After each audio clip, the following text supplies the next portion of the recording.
I hope that you will all help me in welcoming Pat Dorsey today. Pat is a well-known expert on competitive moats and why one business has a sustained competitive advantage over others, and what differentiates those that allow them to compound at very high rates of return for not only a year or 2 years, but for decades on end.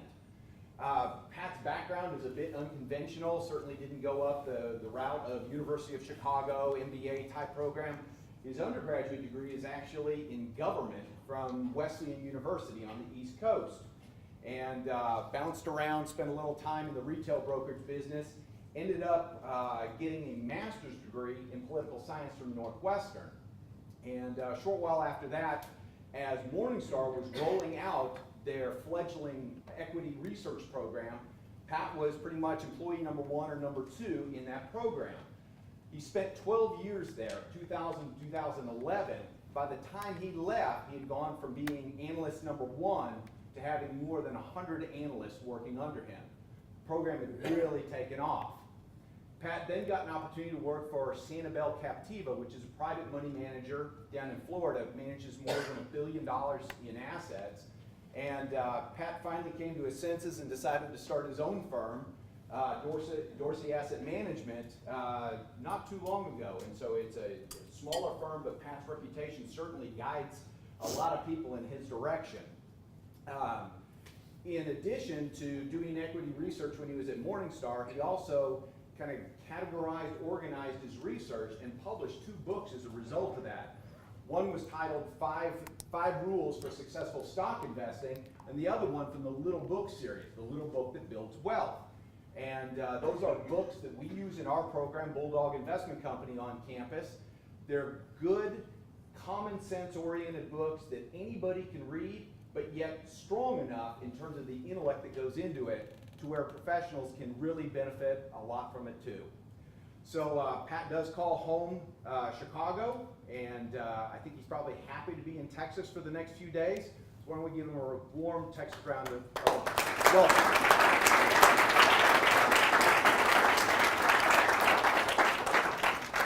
I am happy. I had breakfast tacos this morning, something that Chicago has not managed to import yet. I would say it's probably Texas's contribution to global cuisine. Sadly, I don't believe it's barbecue because I'm a North Carolina barbecue fan, which we don't get in Chicago either. We get this kind of ketchupy glop that people actually call barbecue, but it's not really the real thing.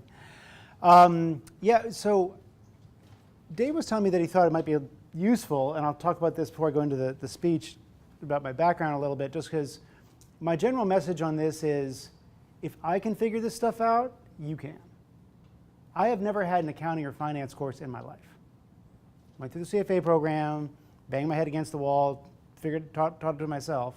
But with the exposure y'all are getting to accounting and finance and practical investing through the Bulldog program, you are miles ahead of where I was at this point, and where a lot of people are at this point. So every time you start thinking, man, this stinks, I can't figure this stuff out too hard, it's not. It's just not that bad.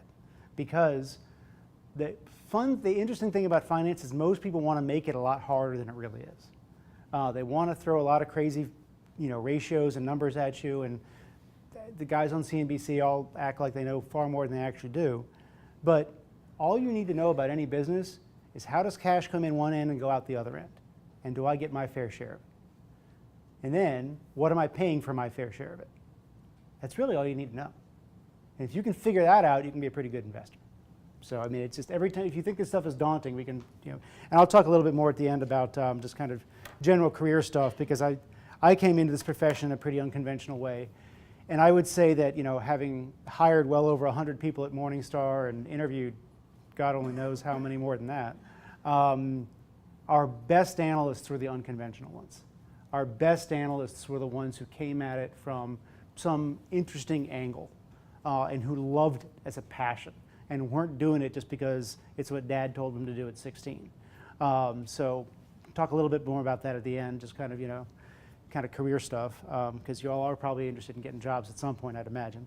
My first job at a college, I was doing research for a professor in DC. He was writing a book about the decision to drop the bomb on Hiroshima. Kind of a very unconventional theory about what the reason was. And it wasn't to make the Japanese surrender. It was to basically show the Soviets what we had and they didn't. So I was basically digging around, decoding old cables that had just been declassified in the Library of Congress. It was tons of fun, but I wasn't getting paid anything. And that was the problem. So I think you all are probably interested in the same thing, which is finding a job that you enjoy and that makes you money. And I'm very fortunate to figure that out. So what I want to talk a little bit about in terms of just the subject matter is competitive advantage. How companies are able to create what Warren Buffett calls, and at Morningstar we stole the term from him because if you're going to steal from the smartest guy around, an economic moat, a moat that protects the company from competition. We've done that, fine. My firm, we're about 80 odd million under management now, very concentrated. We only own about 13 stocks right now. It's a little bit more than I would like. I would rather get that number under 10 as we kind of do more work on businesses. Yes, it's frightening. It's even more frightening when you're pulling the trigger on it. This guy here, he's like, 13 stocks, oh my God. Do you guys remember the Memorex ad? When like the guy's sitting in the chair and the speakers are like blowing his hair back? That's kind of what he looked like. It's not live, it's a concentrated portfolio. We have a global mandate, so 11 of our 13 holdings are outside the US right now. We look around all over the world for businesses that have structural advantages, which is what I'll talk about today, the ability to compound at high rates over time, and hopefully talented capital allocators in the management team. So the basic genesis for all the work I did at Morningstar and the firm I run now is that capitalism works. It seeks the highest returns possible. High returns attract competition. If I wrote any one of you right now a $50 million check and said, go start a business, you would probably not say, I'd like to go into this horrible money-losing industry. You would say, I would like to compete with people who make money, right? High profits attract competition as surely as night follows day. However, most businesses high returns on capital, will see them decrease over time. Intuitively, this makes sense, right? If any of you smart folks are going to start a business, you're going to go compete with people who are making money, and you're going to drive returns on capital down. Empirically, this is also the case.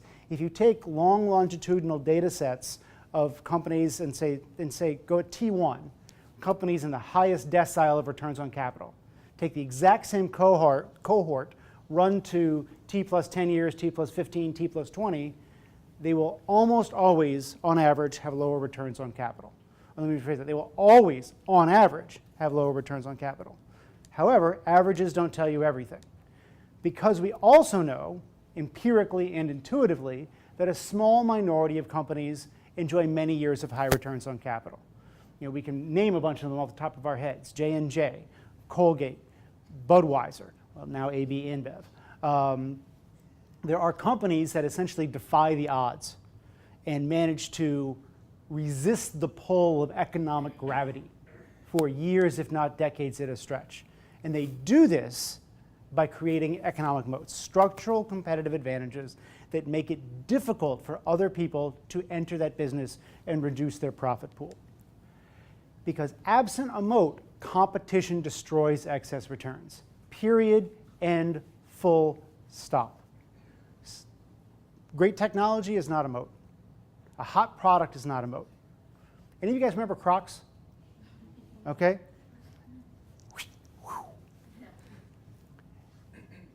It's an injection molded piece of plastic. And if you're making an injection molded piece of plastic and earning a 30% margin on that, I will guarantee you somebody will compete with you. Because it ain't hard to do. And that's exactly what happened. Low-cost competition came in. No, they weren't quite as good as Crocs.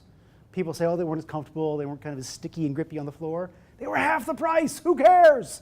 And so Crocs lost market share like you wouldn't believe. Absent a moat, competition always destroys excess returns. It is a law. So economic moats are their structural qualities. They're inherent to the business. It's not a hot product. Talked about Crocs. Remember Heelys? Anybody? Heelys? Whew. Aside from the product liability problems, which are huge, I'm not kidding. I mean, it's not small. and then schools started banning them. That's a problem. Again, you're sticking a wheel on a shoe. How hard is this? It's not a cool piece of technology. What one smart engineer can invent, another one can copy. And there are a lot of smart engineers in the world.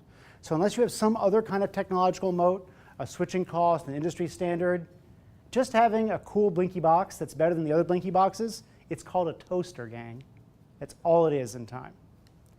It's not just the biggest market share. You hear CEOs all the time say, well, we're going for share. You hear that, run for the exit. Hit the sell button fast. That is danger. Some businesses, scale leads to more profitability. Most businesses, that is not true. GM, Compaq, biggest computer company, biggest car company, didn't do them a damn bit of good. That's a technical term, by the way. Because in auto manufacturing, your scale economies occur at the factory level. They don't occur at the firm level. So once your factory is running at 90-odd% capacity, if you got 10 of them or you got 30 of them, it doesn't make a huge difference. You make a little bit more savings in sourcing if you got 30 factories, not a lot. So being bigger does not matter. If you have a firm say they're going for share, ask them, why does this help you? Why is that a good thing? How does that make you more profitable? If it doesn't, it just means the CEO wants to get paid more. Because CEOs of bigger companies do get paid more than CEOs of smaller companies. That is true. And that is a strong incentive, especially in our country where CEOs are vastly overpaid, that they have an incentive to get bigger. So moats generally manifest themselves in pricing power. A company that can't raise prices does not have a strong moat. So if you have a company that's been raising prices and then one year, we kept prices flat this year, or our customers are having a tough time, so they pushed back and we reduced prices by 3%. Again, ding, ding, ding, ding, ding, ding, ding, ding, ding, big warning sign. Companies don't cut price just to be nice. It doesn't work that way. Now there are some businesses, a very small minority, like AirAsia, Southwest, Costco is the best example, where they use price to drive out the competition, right? Costco will basically use volume to attract more customers, to drive down their purchasing cost, then drive down their price, and it's a circle, right? And so that is a very rare example where the moat allows them to lower price and thus expand share and develop that virtuous circle. But that's because their advantage is based on scale. If your advantage is not based on scale, cutting prices doesn't do anything for you. So what I want to do is talk quickly about kind of the 4 kinds of moats that we use as the foundation for our work at my firm and that we developed at Morningstar. To develop these, we went back from, I think it was 1952 or 3, when we had a data set from CRISP through, it was the late 90s when we did this, and basically said which companies have managed to produce returns on capital beating cost of capital for 15 years plus. And we just basically said, okay, because empirically, these are the ones who've done it, right? And so let's say, okay, what commonalities do these businesses share? Can we tease out some characteristics that we can then sort and categorize? And that's kind of, so it's very much an empirical exercise. We didn't say, well, competitive advantage should be that. It's, okay, what's worked in the market? What has actually generated competitive advantage? First one, intangible assets, brand, increasing willingness to pay or lowering search costs. Now, this is very important to remember, that a brand must lower search cost or increase willingness to pay, or it is worthless. And every cent spent on advertising is wasted.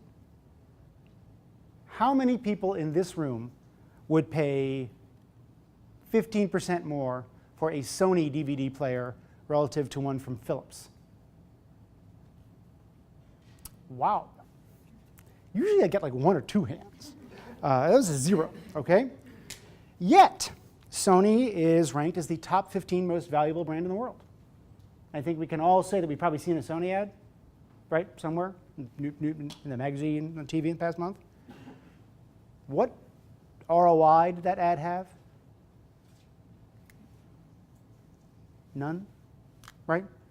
We just empirically demonstrated that you don't care. You don't care whether it's a Sony name or not. That's because a DVD is a commodity product. Let's roll back 20 years, when VCRs were brand new, you could get a little bit of a price premium on it. When the Walkman was brand new, you could get a little bit of a premium on it. But that quickly went away Consumer electronics have very fast product cycles. The industry commoditizes, nothing. So I would argue that almost every cent Sony spends on advertising is completely wasted. Let's contrast that with Tiffany. Tiffany will charge you 20% more for the exact same diamond that you could buy from Blue Nile or Zales or Jared or Helzberg or whomever. 20%. And a diamond is an objectively, you can quantify the 4 C's, cut, color, clarity, is there there's a 5th C? It's been 12 years since I bought one. 4, there's 4 C's, okay, there's 4. There's a few married guys in the room. I saw a couple of Fords going. What? Good man, good man, good man. I heard you had an economics background. I imagine that would have helped. But see, right there, the blue box is not worth 20% more. The cardboard does not cost that much, I guarantee you. But the smile on the recipient's face might be that much bigger. Might be. And so Tiffany exploits that. So if you're looking at a business and they can't tell you, the brand does not change consumer behavior, it is not worth a damn thing. Amazon, same thing. How many of you have bought something off Amazon without checking the price elsewhere? Oh, admit it. Everyone's like, come on. That's like, what is that, like half, 2/3 the room? Now that's an amazing statistic, isn't it? Like, what is the caloric cost of moving your mouse to another website? It's nothing, right? And yet, that Amazon brand matters. Okay, and this is important because I call this the why Jeff Bezos is much richer than Pat Dorsey lesson. He figured out very early that offline and online retailing are quite different. Offline, I give you money, you give me a product, our relationship is finished. There is no trust involved whatsoever. Online, I have to trust you. I have to trust you to not steal my credit card. I have to trust you to send me what I ordered. I have to trust you to send it to me when you promised it to me. I have to trust you to take it back if I want to give it back. Lots more trust involved. And that means the value of the brand is higher online than offline because it involves trust.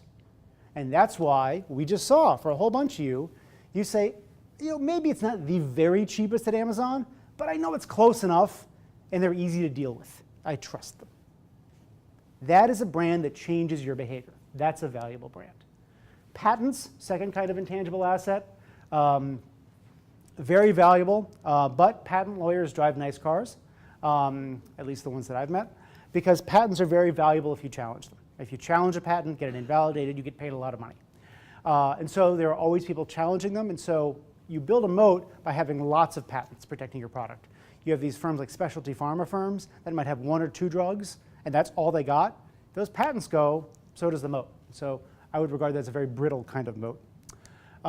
Licenses and approvals. If you have the license to put a landfill in somewhere, run a casino, make aircraft parts, which are very heavily regulated, that's a valuable intangible asset because those are hard to get. When you're looking at intangible asset licenses, though, bear in mind that the folks who make the rules can also change the rules. And understanding regulatory and bureaucratic behavior is not the easiest thing. So you want to be real careful with what kind of regulatory environment you're operating in if you're relying on a license or approval. It's often good there to have what we call a backup moat. So like, let's say you have a license to have a landfill in a given area. Okay, you can try to just trust that the folks won't give out more licenses for landfills, but you got a backup moat because nobody wants a home near a landfill. And most municipalities are driven by property taxes. So they're not incented to give out tons and tons of landfill licenses, right? Once you got one, there's probably not a lot more that are going to be given out. Whereas casinos can be different. Basically, you give a casino license out, and then the state takes 40% of the revenue off the top. Ooh, that's pretty good. Let's give out some more of those. And then once you have the riverboat built somewhere, ooh, let's hike that from 40 to 60% because you're not going to move the riverboat, which is exactly what happens. So you kind of got to think about the incentives on both sides. Brands are valuable if they deliver a consistent or aspirational experience. Consistency lowers search costs and drives loyalty. You don't change and give people a reason to switch. We all remember New Coke, right? Further back than New Coke was what we call the Schlitz mistake. Schlitz, believe it or not, was the #2 brand in America for about 10 years. The #2 brand in America. So what did they do? They changed the recipe. maybe one of the more moronic management decisions of all time. Basically, it caused flakes in the beer, and so Schlitz was called flaky beer because it literally had little flakes in it from the stabilizer when you poured it out. Lost market share in droves. Don't change if you're delivering a consistent experience. Aspiration increases willingness to pay, so you want to go for creativity, scarcity, and exclusivity. Here's a great one for you, Tiffany's store layout. How many of you, who's been inside a Tiffany store? Again, I won't admit it. Okay, was the expensive stuff at the front or at the back? Oh, come on, let's just talk. I'm not going to bite. Was the expensive stuff in the front or in the back? In the front, right, okay. So now, here's an interesting stat for you. Tiffany makes about 30–40% of its sales from goods under 200 bucks. Now, if that's your high volume stuff, wouldn't you put that up front? No, because you messed with the brand. If you put the expensive stuff out front and make people walk past all the stuff they can't afford to get to the stuff they can afford, it increases the value of the brand. Brilliant, totally brilliant. Patek Philippe. This is the ad on the back of The Economist most months. You don't own a Patek Philippe, you merely take care of it for the next generation. Again, promoting exclusivity. It's a great, great trick. Now, aspirations differ. This is kind of a fun one, but I just thought I'd put it up here. So Jack Daniels. That says, happy birthday, Mr. Jack. And you can see it's the same kind of Jack Daniels marketing that we have in the US, right? Rough and tumble, the West, getting back to your roots, the countryside and the villages are a good thing. And this works for Russians because most Russians have dachas. They have homes outside the big cities. And it's a society that urbanized a long time ago. So there's kind of the back to your roots things works for them. Now look at that Jack Daniels ad and now look at this Jack Daniels ad. A little different, right? Now I have a decent Chinese translation of this, but it's always better if anyone here read Chinese and want to give me this one? Nobody? Okay, I've been a lot of times I have someone. Okay, basically what it says is, it doesn't matter, what drives success is not how you are, it's how you look. Basically, or sort of, it's image matters is the general, I'm getting this pretty wrong, but the general idea of this is image matters. And you've got this Jack Daniels bottle in a nice urban bar, it's slick, it's hip. Why? Because China's urbanized in the past 15 years. If you say, hey, drink this because it'll make you look like you're back on the farm, that's probably not going to say, spend a lot of money for this, right? It's not. And so, again, but here, this is smart marketing, right? This is a brand development firm, Jack Daniels is Brown-Forman, that understands that the brand is about aspiration, and they're promoting it, and that's what you'd want to see. Second kind of moat we look for, switching costs. Very simple. Does the cost of switching to a competing product outweigh the benefits? You see this a lot in software. Oracle, classic example, databases. A database is the heart of many companies. It is the engine that makes it go. And so if you guys started up the Texas Lutheran database and it was 20% faster and 20% cheaper than anything Oracle had ever made, and you go to P&G or Colgate and tried to sell it, you'd get laughed out of the room. Because it would cost P&G or Amazon or whomever literally tens of millions of dollars, if not hundreds of millions, to rip out one database and put in another one. It's at the fabric of the company. And so every year when Larry Ellison says, pay me more, people pay him more. Oracle raises prices about 2–3% every single year without fail, and the customers don't leave. Switching costs are an awesome, awesome moat, and you usually see them manifested in pricing power. You could also sell ongoing service relationships. Cohen and Schindler are elevator companies that compete with Otis, which is part of United Technologies. Now, elevators, they go in your building, and someone services them, and if you don't like the service contract, do you rip out the elevator? Usually not. It kind of stays there in the building. So that service contract just kind of ratchets it up a little bit over time. Great switching cost. Or you can provide a product with a high benefit cost ratio. Good example here, Novozymes. They make very exciting enzymes. Doesn't sound exciting, but enzymes are why Like if you buy bread from the H-E-B or from the grocery store, and you buy bread from a bakery, this goes stale in a day. The one from the store is good after a week or whatever. It's because it has different enzymes in it that keep it fresher. Enzymes are what make beer ferment. Enzymes are what help yogurt set faster and culture faster. Again, tiny, tiny amount of cost that goes into the product, but increases the value to you, the consumer, very much. So if the enzyme manufacturer or the fastener or the lubricant manufacturer raises prices 10%, your overall input costs are going up 0.001%. Doesn't matter. But the benefit to the consumer is very high. I was talking with somebody before the talk about a company called Henkel, a German firm that makes adhesives. Very similar. So if you've got an adhesive that helps stick parts of your dashboard together, and let's say the automobile manufacturer decides that we're going to save money on the adhesive, right? We're going to go 20% cheaper on adhesive, and that's going to probably save like a nickel off the cost of the overall car, and then parts of the dashboard fall off in the Texas summer. Not a good consumer experience. Probably not worth saving the nickel or the quarter or even the dollar, right? So that delta between economic cost and consumer benefit is often an awesome switching cost.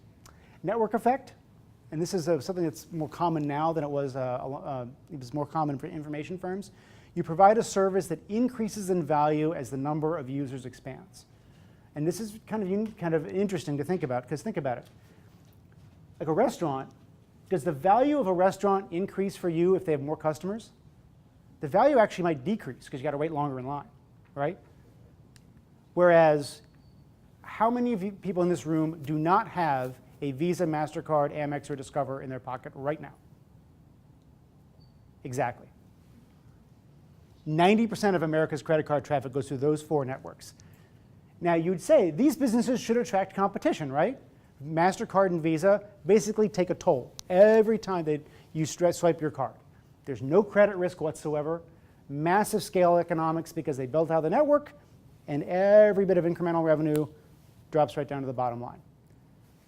Gee, 40% margins? No, sorry, Visa's 60% operating margin. That should attract competition, right? Well, let's imagine I gave you $100 million, which is really imagining because I don't have $100 million to give you, and you went out to try to start a new credit card. You would have to simultaneously convince hundreds of thousands of individuals and tens of thousands of merchants to use and accept the card. And neither one is going to do it before the other one does. The consumers don't want the card if they can't use it. The merchants don't want to accept it if nobody's got it in their pocket.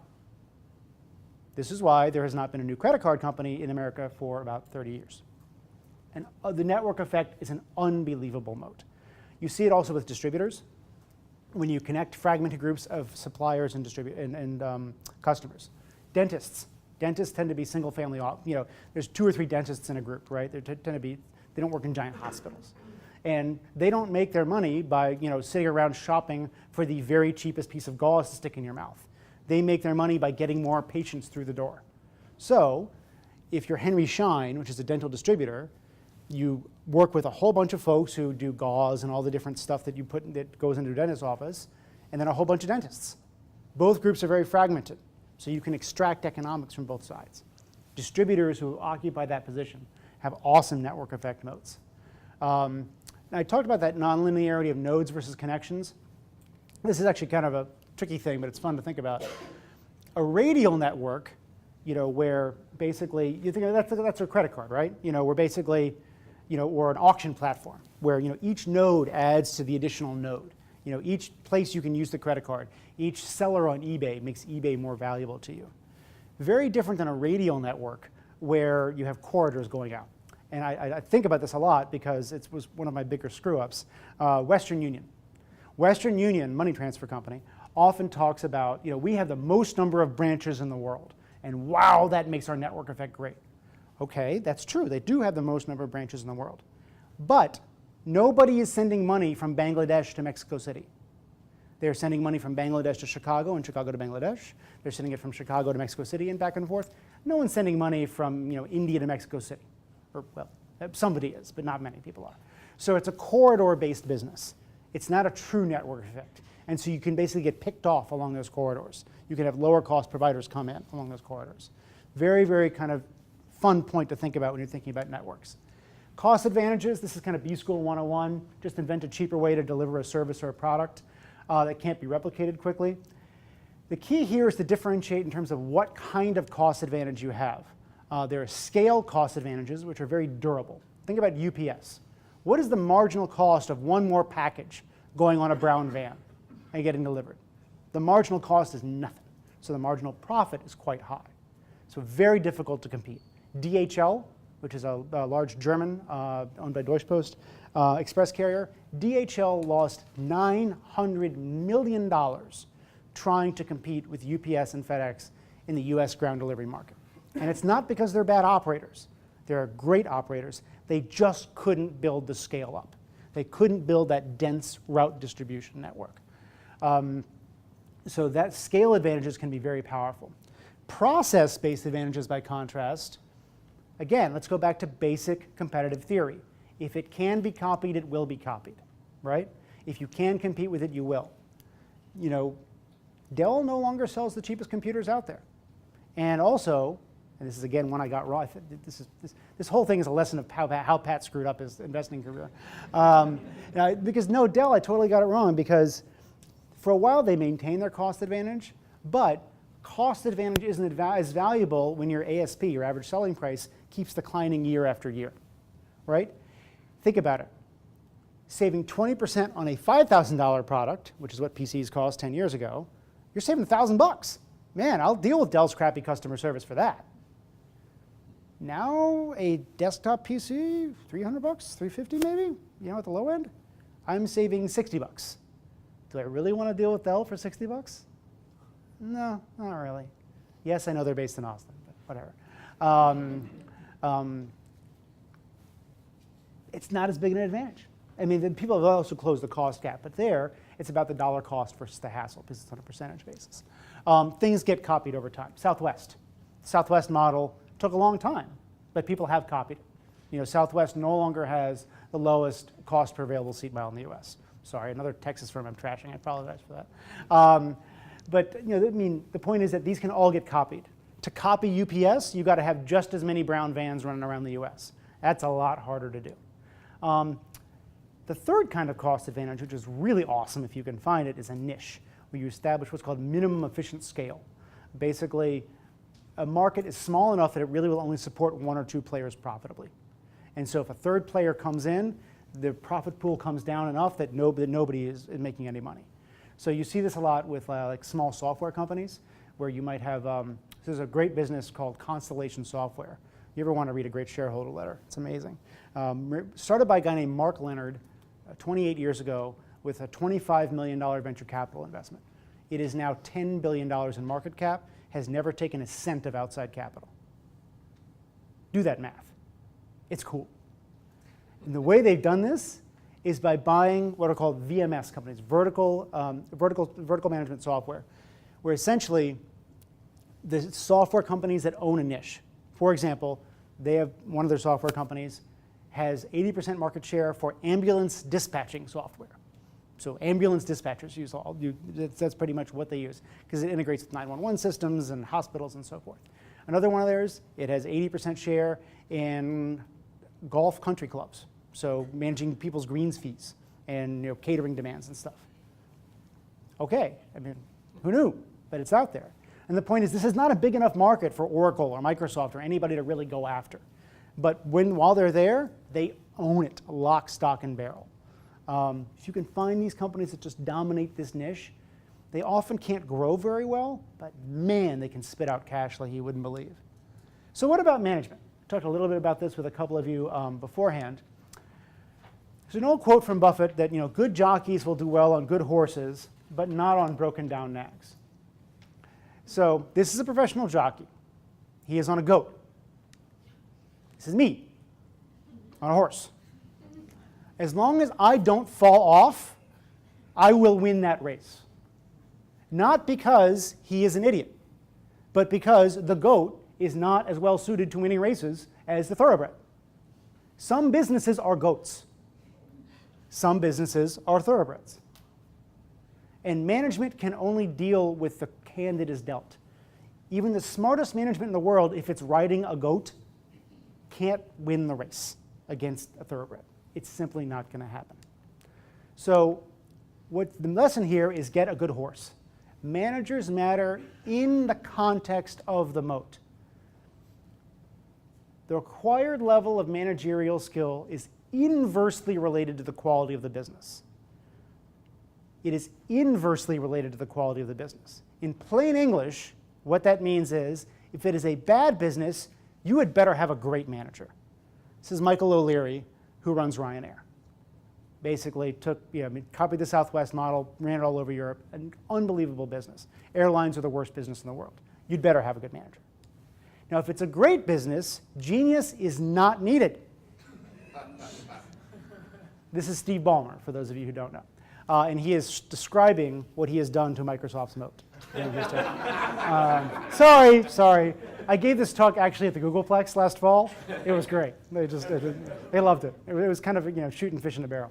But seriously, I mean, Steve Ballmer spent 10 years with a blowtorch setting piles of money on fire every day. And Microsoft still had 30% operating margins because it was such a good business, he couldn't screw it up, even though he tried. And I'm not saying you want to find the great business run by Steve Ballmer. I mean, good luck with the Clippers, Steve. I hope that works out for you. Did he get the Clippers? Yeah. Okay, all right, good luck. Another goat. What? Yeah. Sports teams tend to, it's an ego stroke. They don't make you a lot of money, Yeah, I don't know if the Clippers are, I don't follow basketball, but I kind of assume sports teams don't make money. And I mean, look, dude, I come from a town with the Cubs and the Bears right now. I made a sports joke. God, that was cool. I've been trying for years. But seriously, this matters, right? And so if you're analyzing a business, you have kind of this pie. You have like a pie of time available to analyze that business. If it's an amazingly wonderful business, you don't need to spend as much time on management. You just need to make sure they're not complete idiots. You want to spend your time on the structural advantages. If it's not a very good business, mining, commodity chemical, airlines, retailing, tough business, you want to spend a ton of time on management because management really, really matters a lot. So moats can buffer management mistakes. We talked about Microsoft, they minted money despite, not because of, Steve Ballmer. New Coke didn't kill Coca-Cola. Moody's, great one. Put profits before integrity. Basically lied to people. And let's call it what it is. And still cranked out a 40% operating margin. Because it's part of the financial plumbing, it couldn't go away. But even a genius like David Neeleman couldn't change the fact that JetBlue is the worst business in the world. It's an airline. Anybody remember when JetBlue went public? 40 times earnings. Ooh, they have leather seats.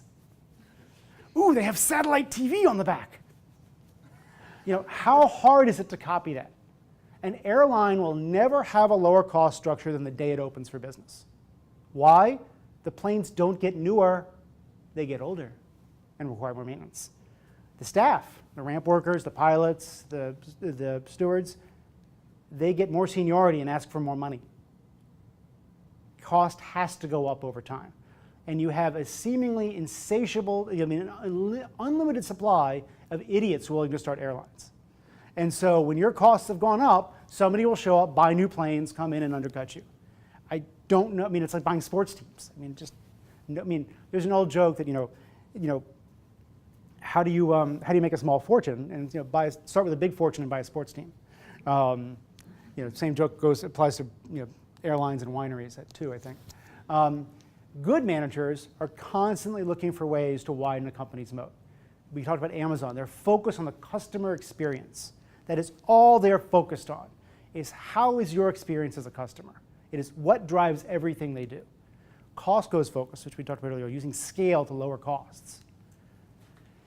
Bad managers invest capital outside a company's moat, which lowers overall returns on capital. This is called diversification or setting fire to large piles of cash.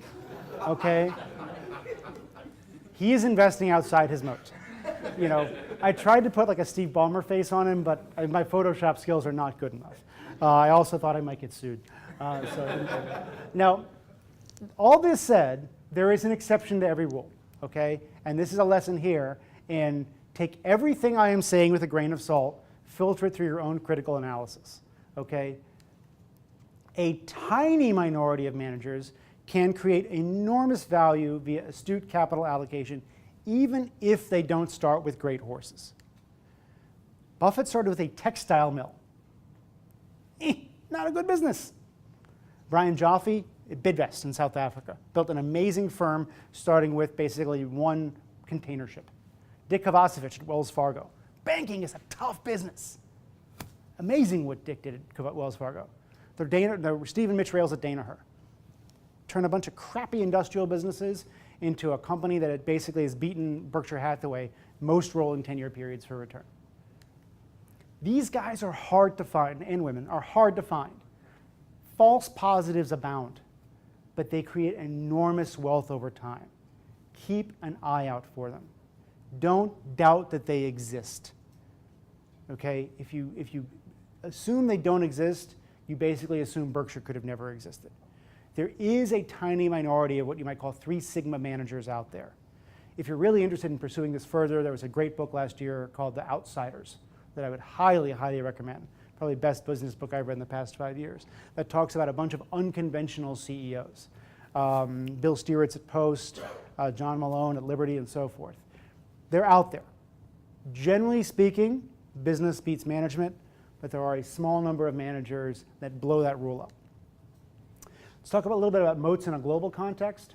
We are a global firm. I think it matters as you think about the world outside the US. We're a huge country. We're big, but we're only half the world's market cap.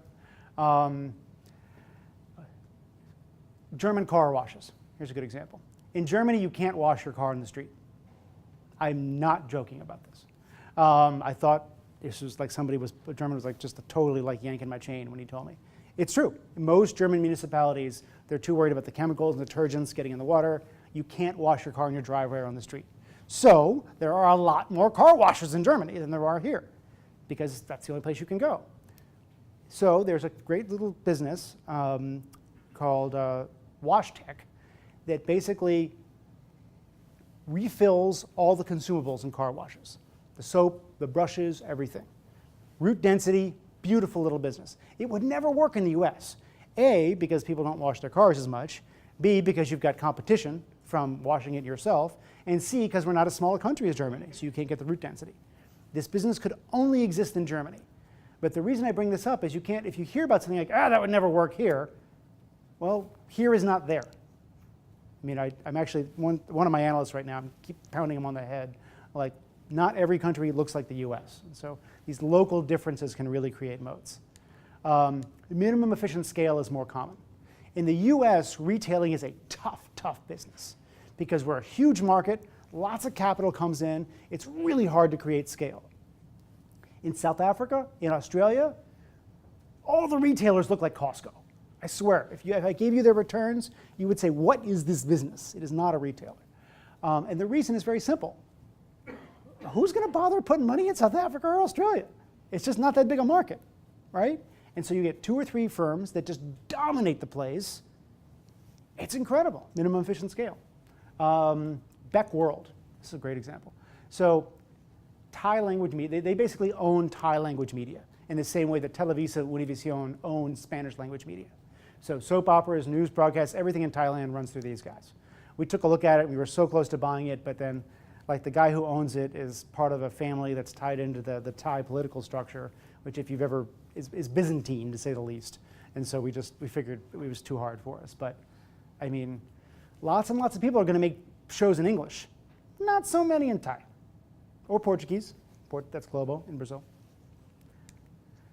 Cultural preferences also create barriers to entry.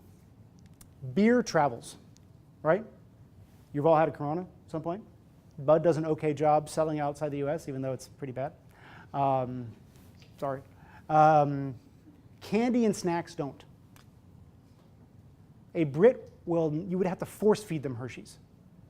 Just, they're Cadbury people all the way. Here, Hershey's. I mean, do you ever see Cadbury except for the cream eggs at Easter? You never see it, right? The things that we develop an affinity for early in our life, I mean, hopefully, which is hopefully not beer, hopefully that's later in your life, I hope. You know, candy and snacks don't travel well. You know, there are tons and tons of the Calbee is basically the Frito-Lay of Japan. And they have all these amazing snack products in Japan that just will not travel outside of Japan. Hershey's does not travel outside the US. Beer nuts don't travel, no, they do travel because you eat those later in life. But, so those are just cultural preferences. They create huge barriers to entry. So why does any of this matter? Why bother thinking about moats? They add intrinsic value. Because a company that can compound cash flow for a lot of years is worth more to me today in intrinsic value firms than a firm that can't. My one bit of cool animation. The wide moat company, you start with a high return on capital, takes a long time to come down to cost of capital. The no moat business, competition shows up real soon, drives returns down. And so you have more time to reinvest cash back in the business at a high rate of return and compound capital. It is logically, mathematically, and empirically sensible to pay more for a business with a moat that can reinvest than one without a moat. Not infinitely more, but somewhat more. Now the value, and this is another critically important point, it's largely dependent on reinvestment opportunities. If you can reinvest cash at a high incremental return on capital, you have an insanely valuable moat. Curo is a firm that we own a piece via a holding company that is the largest provider of private education, secondary and primary, in South Africa. It's a beautiful business because South Africa basically, the only schools they're building are in townships to basically make up for the apartheid days because there so few schools were being built in poor areas. And so now, if you're a middle-class South African, white or black, doesn't matter, you are getting 20,000 home developments with no state school being built there. Whoop, that's a pretty good business. And so the runway is just as far as the eye can see, especially because, I mean, a school basically it's like a hotel. Your first 85% covers your costs, and then your next 15 students are pure profit, you know, at sort of at a secondary and primary level. So enormously valuable business. The moat is very valuable. Now, if you have limited ability to invest, the moat, it adds certainty, it adds confidence, doesn't add much to intrinsic value. McCormick, great example. McCormick owns spices in the US. You know, when you go to that rack and you're like, I have to pay 10 bucks for turmeric? You know, I mean, seriously, it's painful, right? Even the private label there, that's owned by McCormick too. Amazing. But the amount of turmeric consumption is not increasing by 20% next year. Cardamom, maybe, not turmeric. The volume is not increasing. Obviously, nobody cooks here. Because this business is not growing, they can't reinvest back in it. They have to pay out the cash. And so the moat adds certainty, it adds confidence around your fair value estimate. Doesn't mean you want to pay 30x, 40x for the business, because they can't reinvest back in. It's when you can reinvest that the moat adds a lot of value. Moats are also not inevitable, and partially because of the influence of that dude in Omaha. Everybody's thinking that moats are limited to these super stable businesses, the Krafts, the Heinzes, that our grandkids can own. Those are not the only moats out there. There's plenty of moats in businesses, in technology, in distribution, and other areas. Moaty businesses that pay cash are good, but ones that can reinvest cash are, technical term, totally awesome. Those are the ones that really are going to make money over time. So the last big point I want to make is that overestimating the moat causes you to pay for value creation that may never materialize.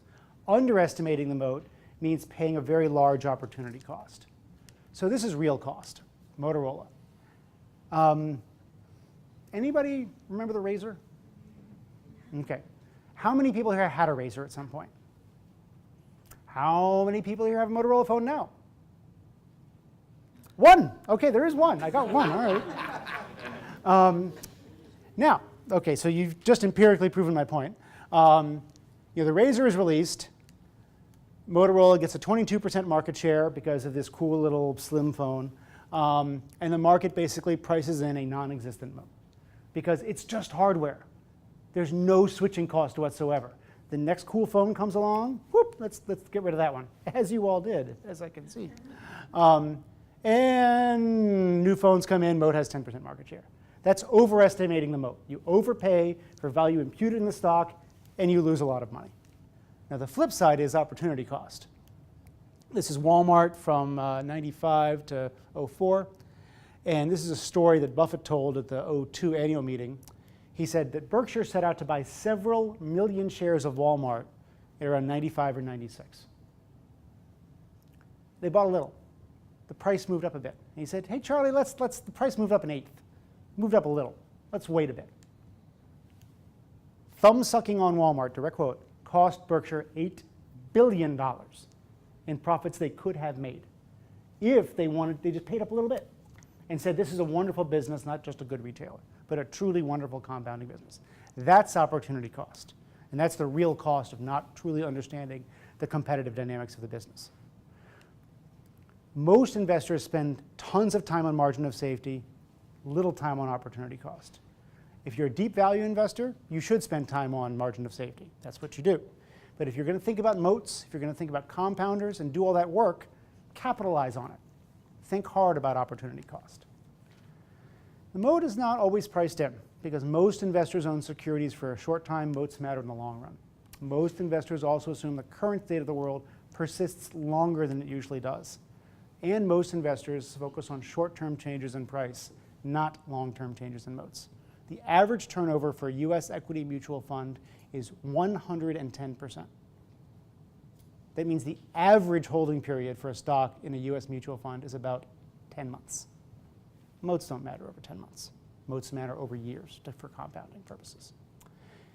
And this is why I firmly think that finding moats means finding an efficiency. Quantitative data is efficiently priced. It's in a Bloomberg, it's in FactSet. There's tons of physics PhDs on Wall Street scraping every bit of data possible, trying to find a better way to manipulate it and to get a trading strategy out. It's efficiently priced. Qualitative insight is much, much less efficiently priced because it takes work, because it takes time to understand the dynamics of the business. It means getting out of your office, talking to suppliers, talking to customers, understanding how an industry functions. And so it tends to be less efficiently priced by the market, I've found. Great quote from Bill Miller. All of the information is in the past, but all of the value is in the future. That's where understanding competitive dynamics, I think, really aids in security selection and stock picking, because it's those competitive dynamics that drive future value as opposed to just looking backwards at past financials and extrapolating them out. Thanks.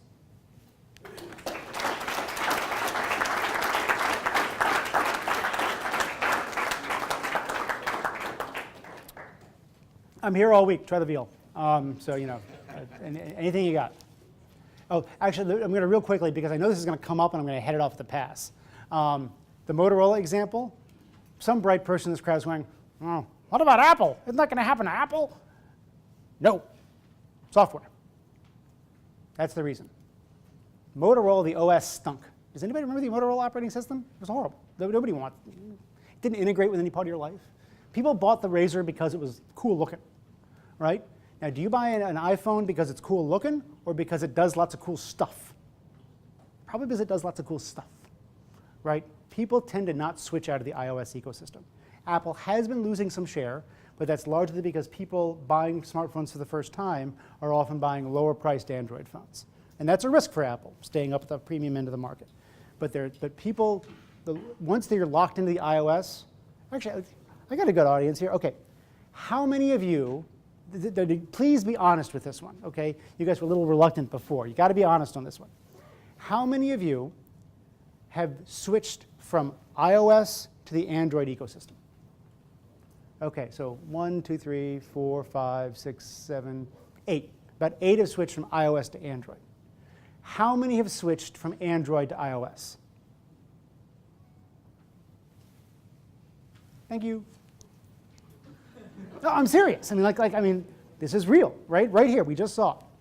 The switching costs are higher. So anyway, please, yeah, question right there. Go ahead. I was just going to ask you. You mentioned a couple times that you've made mistakes with this or that. Can you narrow? Dave, can we get this guy out of the room? I mean, I've already talked about my mistakes enough. Come on. I was just wondering if you had like your biggest one or My biggest one, okay. one, if you don't mind sharing. I drive down to Seguin, and I'm going to. This is Texas hospitality. Come on, guys. No, seriously. Is it Seguin? Is that how you pronounce it? Okay, sorry. I thought I caught that from somebody. I would not have known it from the spelling.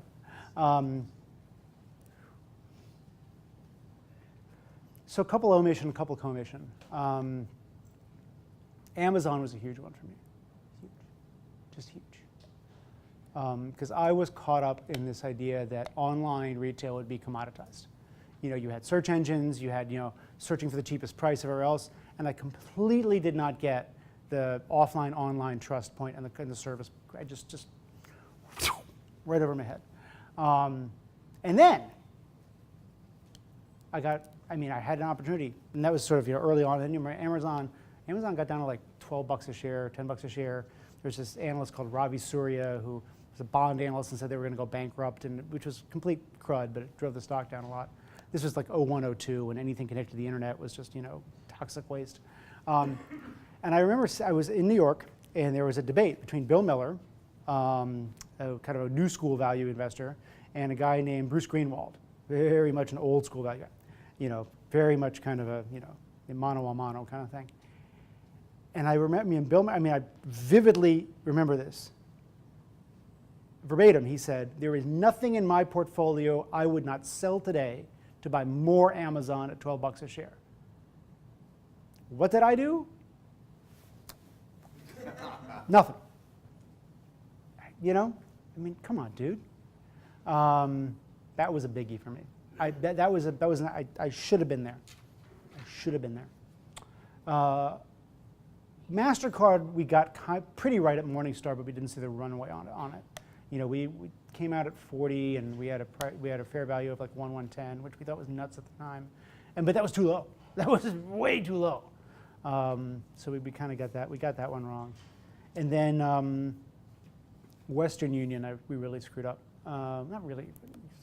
That was sort of where that kind of radial interactive thing came from. Is that, and I also remember I mentioned about pricing earlier. I still remember, when we were sort of initiating on Western Union and we had put a wide moat rating on it. And I remember one of my more skeptical analysts, who was smarter than I was, said, "I've never seen a wide moat business that lowers price every year, except Costco." And because Western Union's theory was they cut price every year to drive other people out of the market, right, and to increase scale and whatever. That wasn't the case. They were doing it because you kept having lots of different startups in these different little corridors that they had to compete with. I just totally missed that dynamic. Yep. So you really mentioned two aspects that as an analyst you're looking for that create value, create bonus. The business, but there are some very small subset of managers that do that. Yeah. Yep. What are you looking for most?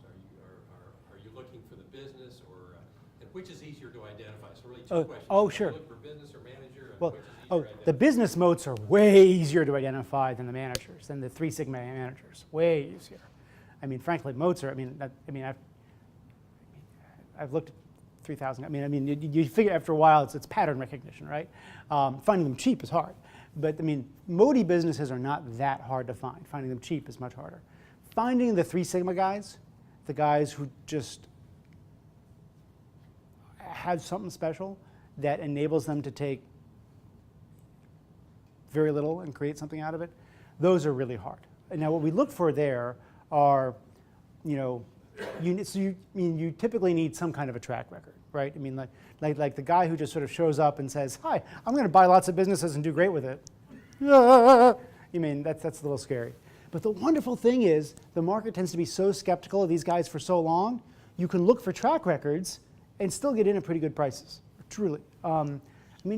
People for years and years would only buy like Berkshire below book value, as if Buffett had no value whatsoever. Does that make sense? No, not very much. So there's a company we own right now called Aurelius, It's a German company that buys unwanted assets from large European corporates. European companies are about 20 years behind the US in terms of spinning off stuff they shouldn't own. Like Linde, which is a huge German air products firm, still has a vineyard in the Rhine. I'm not joking. They use it for corporate retreats. Come on, guys. You know, I mean, up until a few years ago, Deutsche Post owned a hotel chain. I am not making this up, really. Dirk Marcus, he's about my age, but he's been running Aurelius for about 10 years. But up until a few months ago, you could buy the portfolio at NAV. You were getting no value for his turnaround team, no value for his sourcing network, no value for the 15 years of connections across Germany and Europe he'd made to source these deals. Market placed no value on that whatsoever. So you can, I think, a lot of times look for this track record, but then the question becomes, what do you pay for it, right? And I think what we try to do is break it into two parts. What is the value of what they own today? And then what's the value of what we call the machine? What's the value of future capital allocation? And that requires some assumptions, right? I mean, you have to say, okay, how much capital will they allocate over a rolling 2-3 year period? What returns will they generate on that? And what's that worth to me today? Now, those are assumptions, right? And I read a lot of sell-side reports that say, oh, we don't forecast acquisitions. So there's a company called Roper that we own based in Sarasota, one of the leanest corporate structures I've ever seen aside from Buffett. 40 people at headquarters, $14 billion company. They've built the business by buying and improving other companies. That's what they've done for 15 years. And they've publicly said, we will deploy somewhere between $1 billion and $2 billion over the next 2 years, depending on the opportunities. I have seen not one sell-side report that bakes that into the valuation. Every single one just says, oh, we can't forecast acquisitions, even though the company is telling you they're going to do them, and they've created enormous value doing it. So those, again, they're hard to find. So you have made purchases based upon the manager, not the business? Oh, dear God, yes. And I would say that's probably 5. Out of our 13 positions, probably 5 fall in that category. And I think some of that is kind of where the market is now. It's just after 5 years going up, it's harder to find good values unless you kind of go really off the beaten path into these businesses that Wall Street has a hard time valuing because of the aspects we just discussed. Because they have to value future value creation. They're not pure management bets. It's not like giving me the money. And they have to have a clear strategy. They have to have a good process.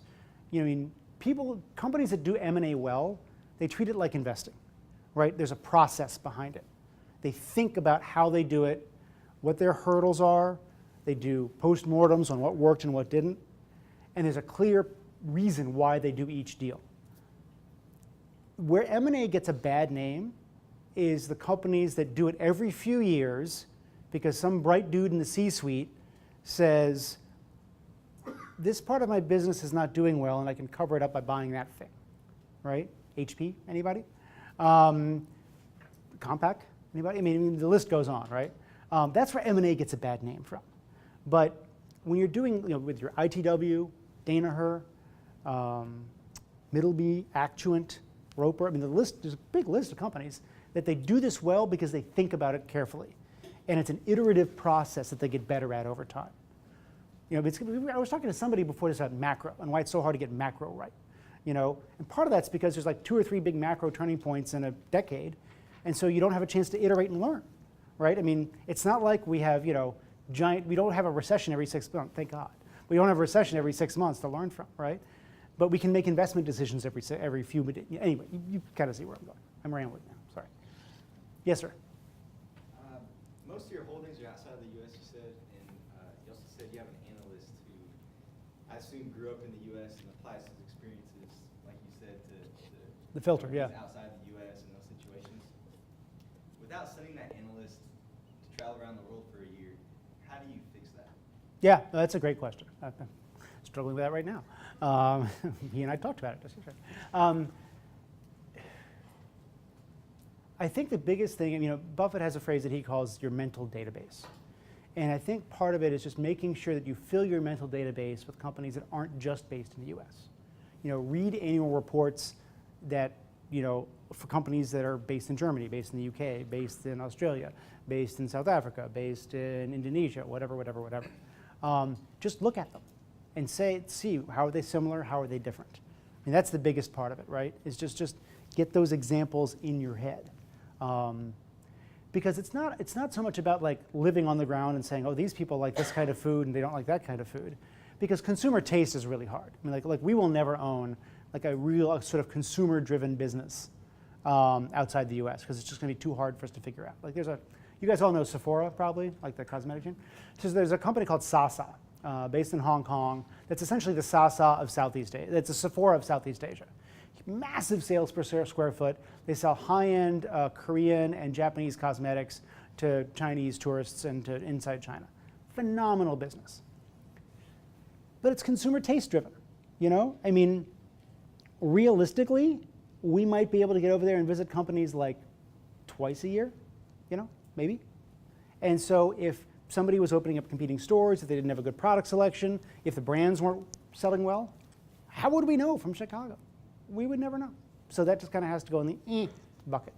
But we own a core banking software provider in Singapore, Silver Lake Access, and core banking software is core banking software. And it's the engine that makes the bank go. You know, Jack Henry in the US does this. It's a firm called Temenos in Switzerland. FIS, Fidelity Information Services, does a lot of this. There's other companies you could look at to understand the business model. And the switching costs are pretty intuitive. If it's the engine that makes the bank go, and if it doesn't work, you process deposits wrong, and people get the wrong amounts on their statement, that's a problem, right? And so the odds that you switch based on a whim are pretty low. Like, I don't need to live in Singapore to figure this out. So that's one that I can do from here. Not so much. So yeah, I would say just read. I mean, the wonderful thing is that, you know, this is really over the past decade, every company of any size outside the US you look at is going to report in IFRS. And in many ways, IFRS might be better than GAAP in a lot of ways. But the point is it's at least a standard. So, you know, it's not that different than GAAP. So it's not like you have to figure out tons and tons of local, you'll have to learn little things. Like in some countries, instead of saying revenue, they say turnover. Instead of saying leverage, they say gearing. Whatever, you know, it takes a little while, but it's not that hard. You know, a lot of them are, I mean, English is pretty common. You know, most companies of any size, even, is not so much in Asia. Not so much in Asia. But certainly in Latin America, certainly in Europe, even in, you know, not in France and Germany, you'll get an annual report in English and in financial statements. It's totally doable. Yes, sir. So, in your recent talk at Google, you mentioned the, you know, inefficiency with the operational leverage. The market doesn't understand the I've operated. Yeah, sure. inefficiency doing that. Could you walk us through like one of your investment you made with the operational leverage? You know. Yeah. So the question, just for those of you who didn't hear it, is operating leverage tends to be one of the most misanalyzed because, you know, people like to forecast in a straight line, right? Margins are going from 10 to 12 to 15 and it looks nice and pretty. Business is not pretty. It's lumpy and nasty. And so typically operating leverage or deleverage gets underestimated, right? You see deleverage like in retailers a lot, for example, you know, because it costs a certain amount for rent to keep the store open. You have a certain number of staff that you kind of have to have around. You can cut their hours some, but past that minimum cost point, if your comp sales start going down, your margins just crater. And I mean, your margins can go from, you know, 12 to 6 in a year. People don't typically forecast that, right? MasterCard, we initiated on it. You know, I mean, my analyst was like, this thing's worth 100, 110 bucks a share. IPO price talk was 40. I'm like, Mike, I'm not publishing this. You're nuts. He was like, no, I'm not. And he's walked me through it. And the way you figure it out, I think, is don't forecast in percentages. That's the biggest danger you can make. Because percentages, you anchor on those percentages. You want them to be nice and linear, right? But a percentage is an output. It's not an input. What you want to do is think about fixed versus variable cost. Okay? What is the fixed cost? And then how many variable dollars do I need to spend to generate an incremental dollar of sales? Just put that in and then see where the margins fall out from there. You will get probably lumpy numbers, but you'll probably be closer to that reality. So, He's not convinced. No, my question is to get that will be during the initial phase of the company, right? I mean, you said MasterCard, that was during the IPO. Yeah. But can this happen, like, let's say, can this happen after the company is there for a while? Like, can Well, it this depends on even- new markets. So I mean, so right now we're doing a lot of work on a company called Coca-Cola Isacek that has the Coke bottling franchise in Turkey, most of Central Asia, Pakistan, and Iraq. They just consolidated the Pakistani and Iraq franchises a couple of years ago. Market share has gone from 28 to low 30s. No, 38 end of last year. But they're still building out the distribution networks. They're still building out these distribution networks. They've taken the number of distributors, independent distributors in Pakistan from 800 to 500. Enormous savings. Because all these distributors, they were all doing all the Coke product in each plant, which is unbelievably inefficient. What you want to do is you do Sprite in this plant and Coke in this plant, and you kind of move it around a bit. And then you just ship, because that way you don't have to do a changeover inside the plant. Much more efficient. So this is a business that's been around for a while, but there's still plenty of operational leverage left to go, because you're just reinvesting in the business. I mean, retailers, because same-store sales will fluctuate so much, if you don't really think about fixed versus variable, you'll never really understand how a change in same-store sales up or down will lever or de-lever a retailer's margins. Yes, sir. Like I borrowed a lot from Buffett, and then do a similar style. What's your holding period? Because when we talk about Buffett buying, it used to, it's also on Coke and IBM for decades and decades. IBM. So the question here is sort of holding period, and we're kind of back to a mention of the guy in Omaha again. I would say I said the same thing about what I'm saying. I'm saying the same thing. Don't take what Buffett says as gospel. Don't take what I say as gospel. Okay, what Buffett does works for Buffett. Buffett is managing $150 billion, or whatever the hell Berkshire is right now. So his holding period has to be forever, okay? And he has to buy, giant mega cap inevitables, because he can't buy smaller stuff, right? It wouldn't move the needle. That doesn't mean you have to. That doesn't mean I have to. I mean, our holding period, it's certainly not going to be forever. I mean, I would say if we can get our holding period on average, let's roll the clock forward 20 years. And if our holding period on average is sort of 5+, I'd be pretty happy. I'd like it to be lower than that, but the reality is we're buying somewhat smaller businesses, often in emerging markets. Just things aren't quite as steady as Heinz. The businesses should return more, I hope, if I'm right. But that means also things will change, and that means either businesses will get too expensive, and then you got to swap them out for better opportunity. Moats will change. And so you've got to kind of reassess the competitive landscape. But the overall point here is that you do what works for you. I mean, if you find that you're the world's best day trader, day trade your heart out. I think that's a pretty hard way to make money myself. But if you figure out you've got a real good skill at basically capturing the spread and figuring out charts, I mean, there's nothing evil, wrong, or satanic about it.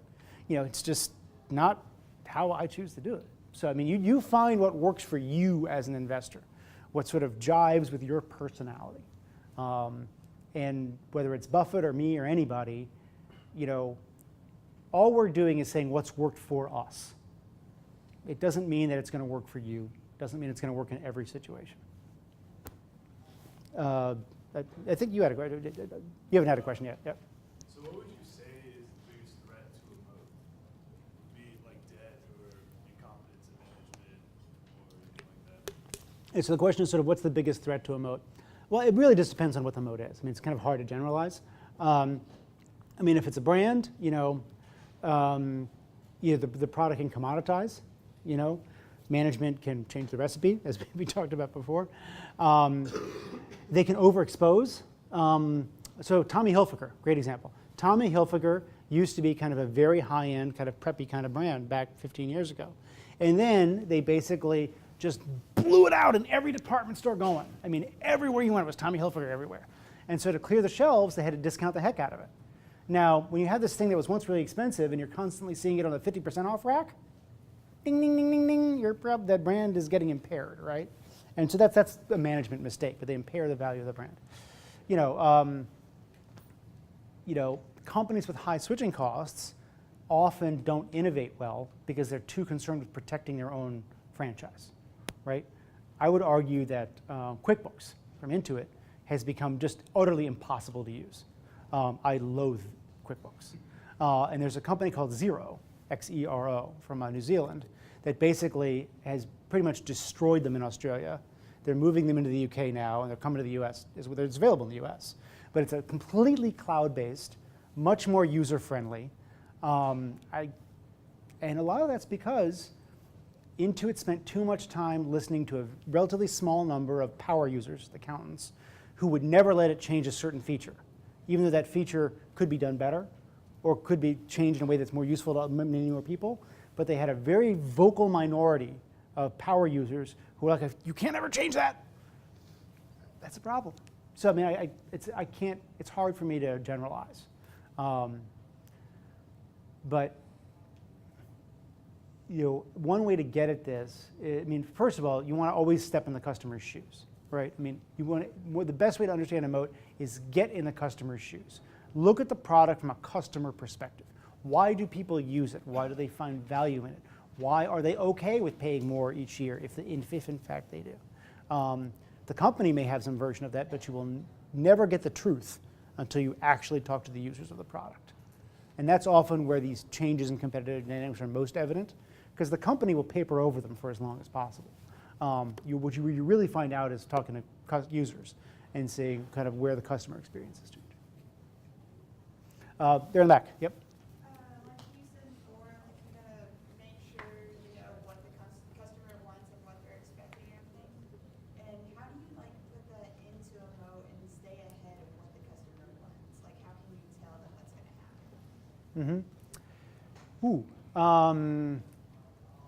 So again, it's harder to generalize. So for consumer businesses where it's based on, say, fashion trends or something, super difficult.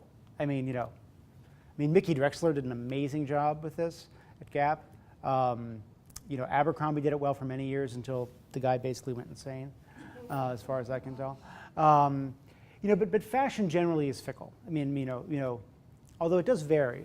You've got brands, whether it's Gucci or LVMH or Dior, that have stayed very strong for many, many years because of that exclusivity that's associated with them. Brands kind of in that middle are a lot harder, I think. So there's a great book. How many of you have heard of a book called Clayton Christensen? What? The Innovator's Dilemma?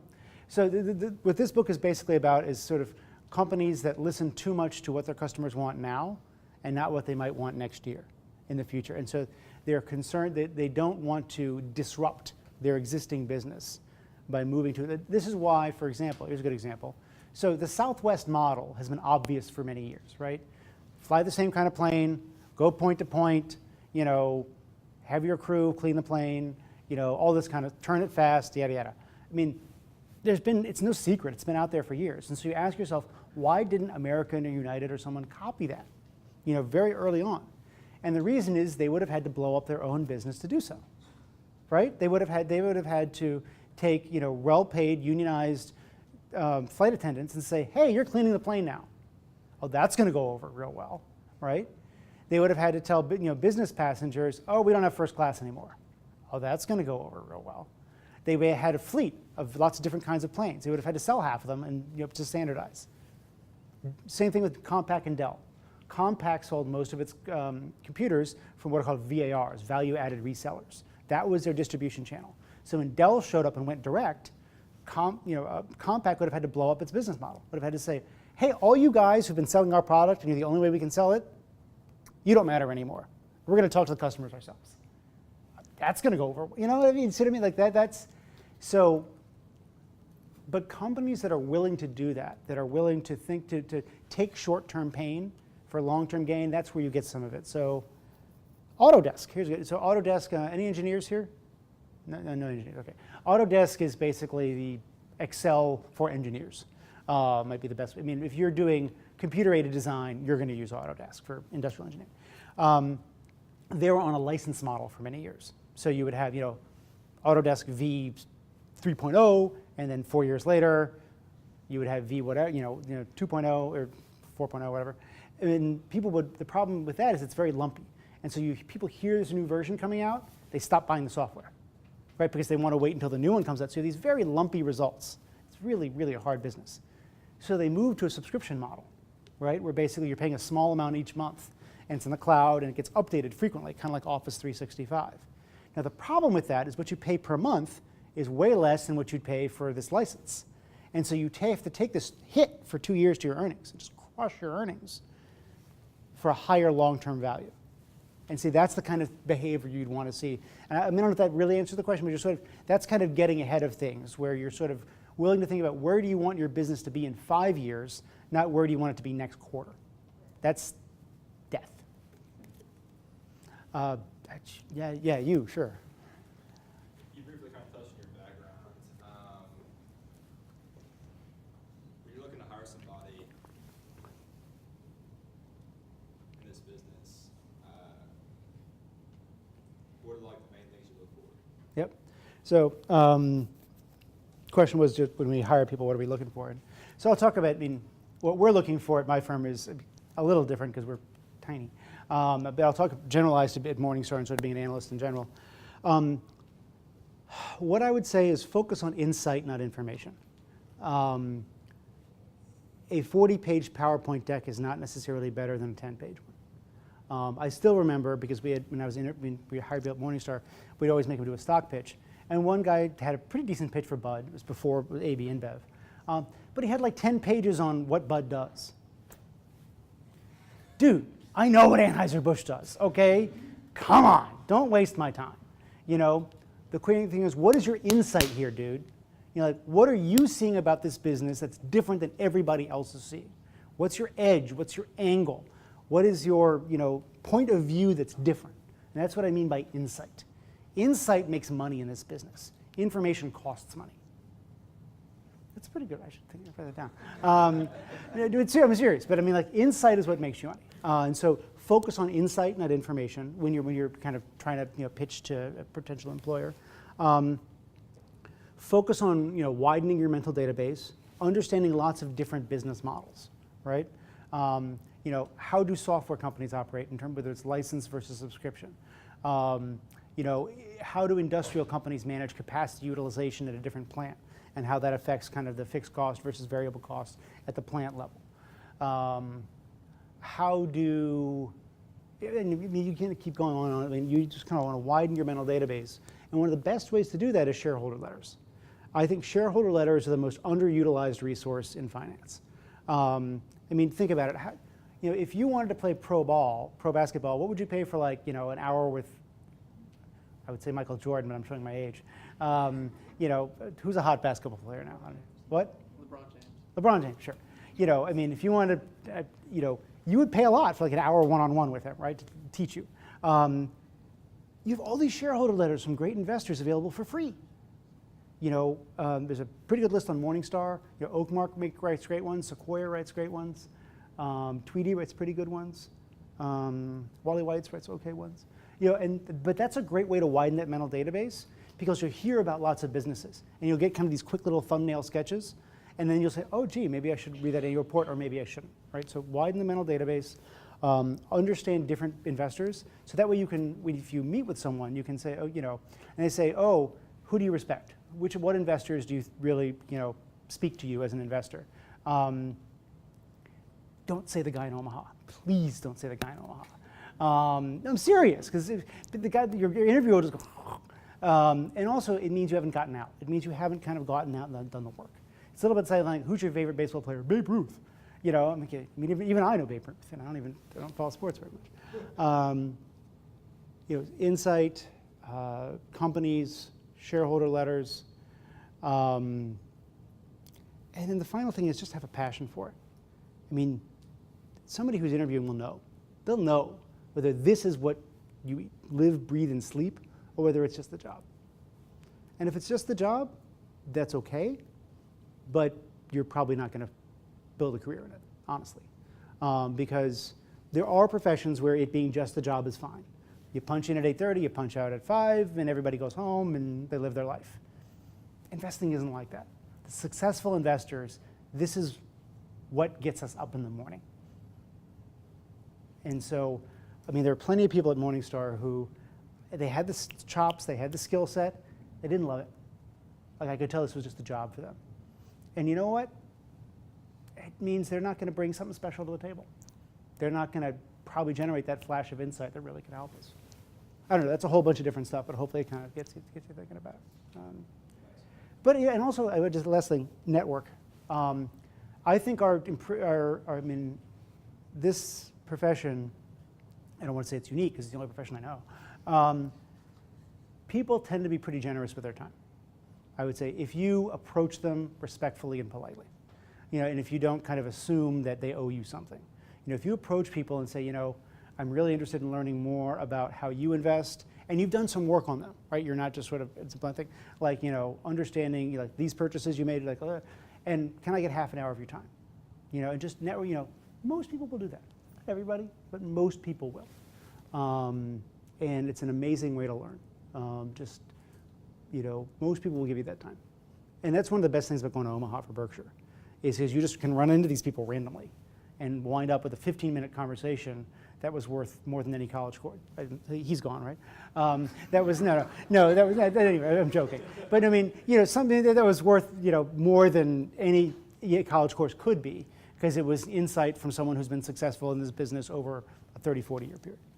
But that networking can be really hard, because you have to kind of put yourself out there and you're going to get rejections and no's and whatever. But I've seen a lot of people succeed really well in this profession because they started out networking. They started out just kind of talking to people, impressing them with their passion, with the sense of joy they have for what we do, and with kind of their knowledge. Because if you just sort of say, gee, I want to invest, and you don't know squat about it, it's not going to help very much. But if you've kind of done the homework, and you kind of have this, foundation for an intelligent conversation, it can be pretty powerful. Yep. What has been the most common trap that people have fallen into, or that even you've fallen into, when thinking it's a competitive advantage, but it's really not, and so that we can kind of keep an eye out for those? Yeah. Certainly the hot product thing. I think a lot of people fall into that. Like, oh man, they've been taking lots of market share with this thing. Well, great. That's the past. Why will they keep doing that? And why can't someone else do the same thing to them next quarter, right? I think people confuse hot products a lot. I see that a lot in like stock pitches, that they've got this hot thing, and people are all excited about it. I think people get, then about investing, you were specific to competitive advantage. That's a big one. I think confusing market share with moat, that's another big one. People thinking that just because the company's the biggest or the leading, like what does the leading mean? I hate that phrase. If you've got 40% market share, but you're half as profitable as they have 10% market share, ask yourself what that scale is doing for you, So that's another one. Like market share, I think people really fall into that trap, because CEOs like to yap about it a lot too. And they're incented to get bigger because big CEOs of big companies get paid more than CEOs of small companies, sadly. That's a biggie. I think not looking at things from the customer's perspective. Like, why would the customer care about this new feature, this new product, this new thing that you have? Like, why is that good for them? Why does it help them value the product more highly and thus increase your ability to charge them more? And that's a hard one to do, right? Because especially in like the non-consumer business, where it's, a business-to-business thing, you're part of the financial plumbing. Let's go back to the Moody's example. To understand why Moody's basically could lie to people and still generate a 40% operating margin, you had to understand how it was part of the financial plumbing, which means you basically would have had to talk to a whole bunch of people who buy bonds for a living. And they would have said, listen, without a Moody's rating, I can't buy this. By prospectus.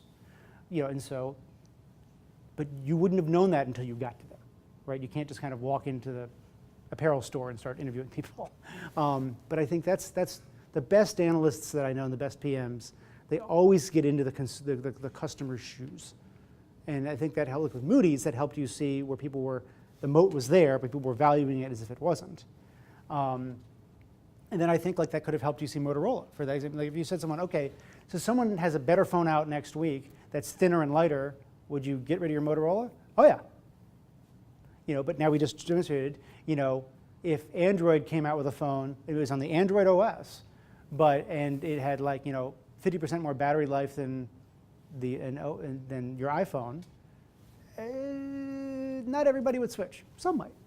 Anyway, but again, that's the customer, getting in the customer's shoes. Yep. So once you think you've identified a company with a moat and you buy it, like you were talking about in your presentation, a lot of times the moats tend to be sort of this intangible thing, a little bit more sort of qualitative than quantitative. And if they're able to sustain that moat and continue having high returns on capital, how do you know when to sell it? Because if it tends to compound very well. Yep. No. This is selling. Here's a dirty little secret of this business. Selling is a lot harder than buying. The really good buys scream to you. I mean, in the first 10 minutes you look at something. I mean, you know it. Selling is a lot harder, and I would say that so a weakening of competitive advantage is one where you sort of they have been raising prices and now they can't raise prices.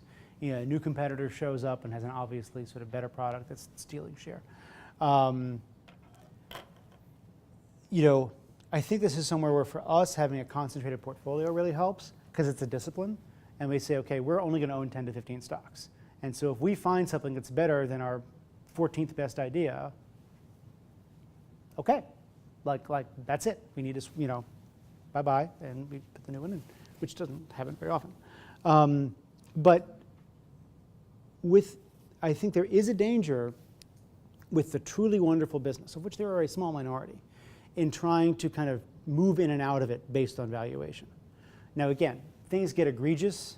I mean, you just got to say, hey, thank you, Mr. Market, and say goodbye. But saying, oh, this thing's a bit, if you've done the work and you've identified a competitive advantage that you think is sustainable for somebody trying, and you've identified very high levels of reinvestment opportunity, and this thing moves up to 34 times earnings, or just pick a number that's a little bit high. Saying, oh, let's sell that and buy it back when it gets to 20 times earnings, that's the opportunity cost point, right?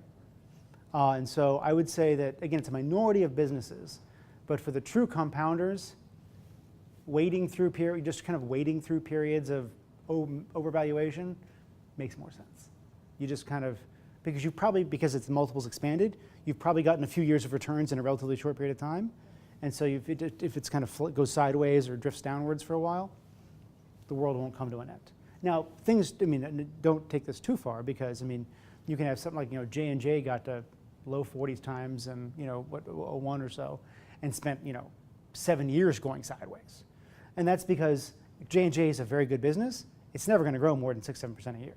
So, 40 times is just stupid. And when you get to stupid, get out.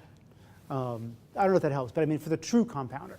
But again, there's a minority of those. But I think the discipline of, this is where concentration really helps us and where I think it's important, is because you don't wind up with, let's put 2% in that. And you keep going. You're always having to force rank things. You're always having to say, is this a better idea than what we have right now? Because that commitment bias, we could do a whole talk on behavioral finance here. That commitment bias is very strong.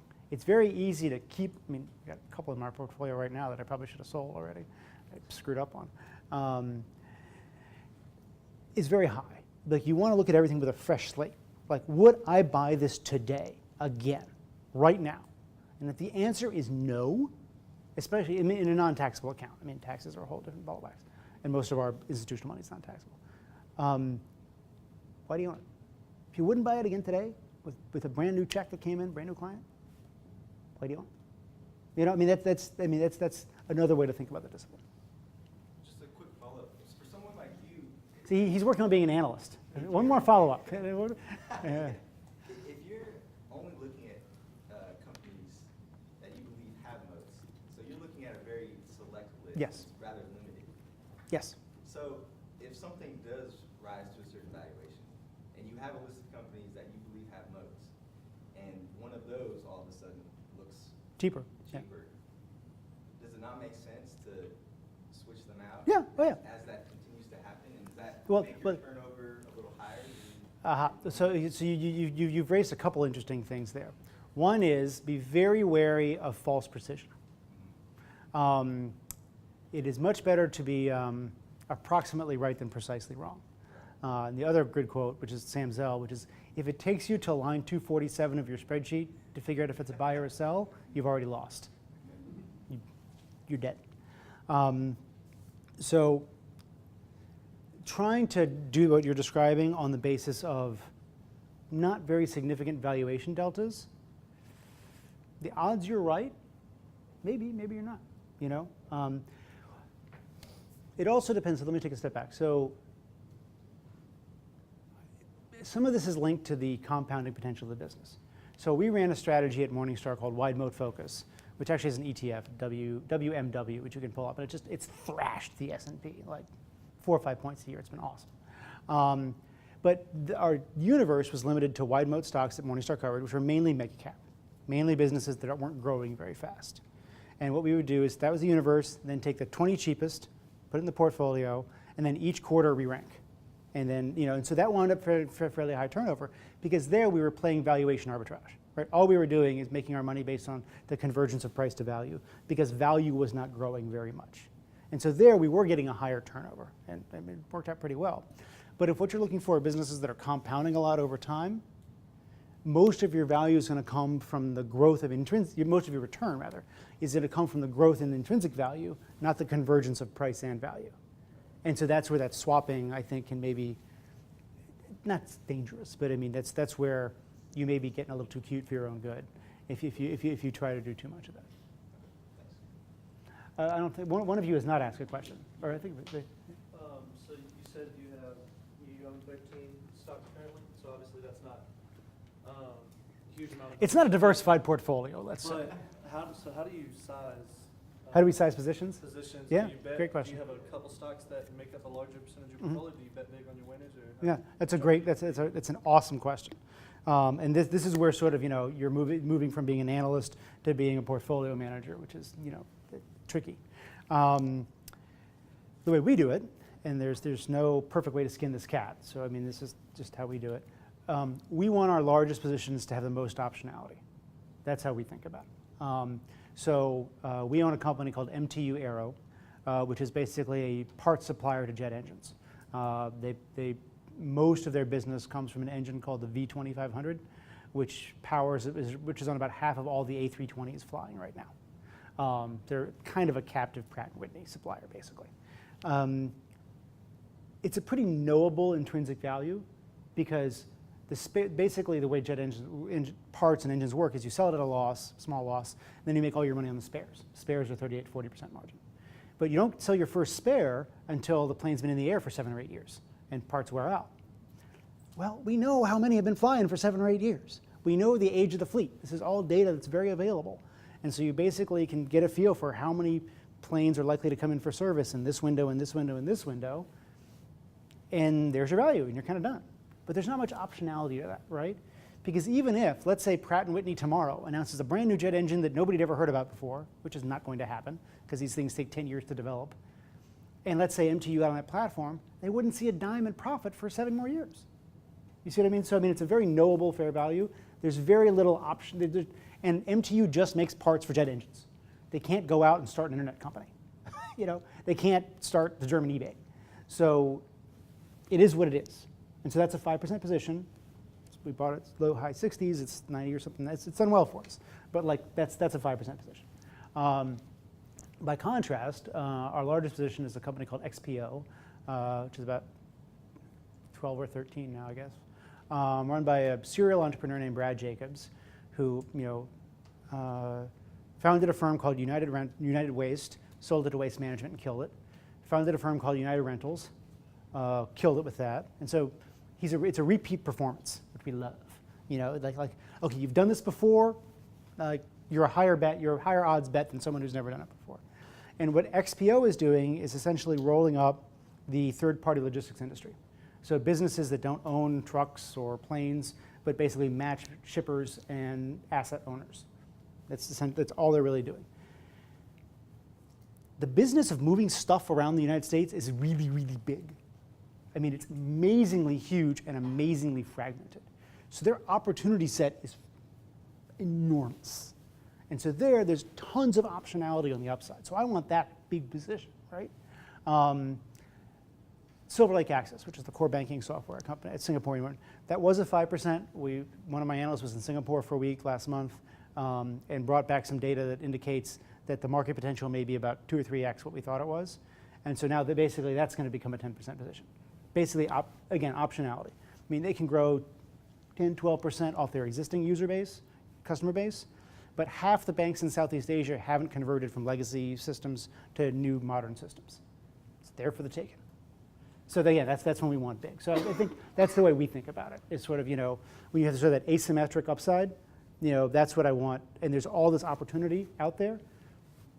But when your opportunity set is very limited, like MTU Aero, that's a good stock. That's a good value position. It's going to do okay. But I don't want that as a huge position because I want to reserve that capital for the stuff that can really just, power the portfolio. But it's a great. Position sizing is tough. So it's a very good question, very good thing to think about. Yep. You talked about airlines and how it's the worst industry in the world. Yes. Worst industry in the world. So what would be like the second, third, fourth? Ooh, good one. What are other industries? Auto parts. Awful. A couple small exceptions. There's a Swedish firm called Autoliv that makes safety systems. And there's a firm up in outside of Detroit that makes auto-dimming mirrors called Gentex, and they have most of the patents on them. And what distinguishes them from the rest of the auto? Well, because it was for Gentex patents. Basically, how your mirror has more and more stuff built in. First it's auto-dimming, and now you've got a cell phone built in there. You've got all this different stuff that's getting crammed into the mirror. They have a lot of patent protection on the auto-dimming technology, and so that's basically the moat is the patents. Other people have tried and they just can't. And I'm not an engineer, but I play one on TV. No. For reasons I can't remember, it's been very hard for others to replicate that technology. Part of it's the patents, and there's other reasons. But they're the exception. Generally speaking, auto parts is horrible because you've got. You think about it. You've got a few large buyers, auto companies, and consumers buy based on cost, right?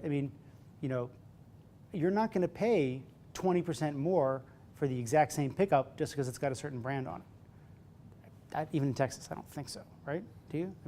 People just don't pay giant premium for cars. And so your pricing power is so the auto manufacturer is constantly sort of beating on the parts supplier at a lower cost. Horrible industry. Anything commodity oriented, anything, mining, chemicals, oil and gas. I know I'm in Texas, sorry.